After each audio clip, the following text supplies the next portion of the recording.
আজকাল ছোট, স্টাইলিশ আর fuel economy friendly গাড়ি চাইলে সবার প্রথমে মাথায় আসে টয়োটা আইএসটি আর টয়োটা ভিটস। দুইটাই কম্প্যাক্ট, ইউনিক ডিজাইন আর শহরের ভিড়ে একদম পারফেক্ট। কিন্তু পেট্রোলের খরচ, এটা তো সব মালিকের মাথা ব্যথা। তাই অনেকেই আজ বেছে নিচ্ছেন এলপিজি, সাশ্রয়, নিরাপদ আর পরিবেশ বান্ধব এক সমাধান। টয়োটা আইএসটি আর ভিটসের মতো ছোট গাড়িতে সবচেয়ে ভালো পারফরমেন্স দেয় ইউরেস্টা এলপিজি কনভার্সন কিট।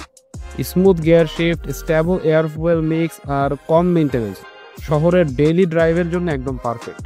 আর সবচেয়ে বড় সুবিধা, ডিকির জায়গা নষ্ট হবে না, কারণ এখানে ব্যবহার করা হচ্ছে ট্রয়ডাল সিলিন্ডার। স্পেয়ার হুইলের জায়গায় বসে যায়, ফলে আপনার বোট স্পেস প্রায় আগের মতোই থাকবে। কনভার্সন শেষে গাড়ি স্টার্ট নিলে প্রথমেই বুঝবেন ইঞ্জিনের কম্পন কম, এক্সিলারেশন বেশ স্মুথ আর পেট্রোলের তুলনায় গ্যাসে চলার খরচ প্রায় 40 থেকে 50% কম। টয়োটা আইএসটি আর ভিটস ছোট গাড়ি হলেও পারফরমেন্সে কোনো কমতি নেই। এলপিজি কনভার্সন করলে চলবে আরো ইকোনমিক, ঝামেলাবিহীন আর লং রুটের জন্য সেফ। তাই যদি আপনার গাড়িটা আইএসটি বা ভিটস হয়, যদি আরো চান খরচ কমে যাক, মাইলেজ বাড়ুক আর গাড়ির স্পেস নষ্ট না হোক, তাহলে ট্রয়ডাল সিলিন্ডার প্লাস ইউরোস্টার কিটই হতে পারে আপনার সঠিক choice. Toyota IST and Vitz, ছোট গাড়ি বড় সেভিংস, এলপিজি দিয়েই সম্ভব।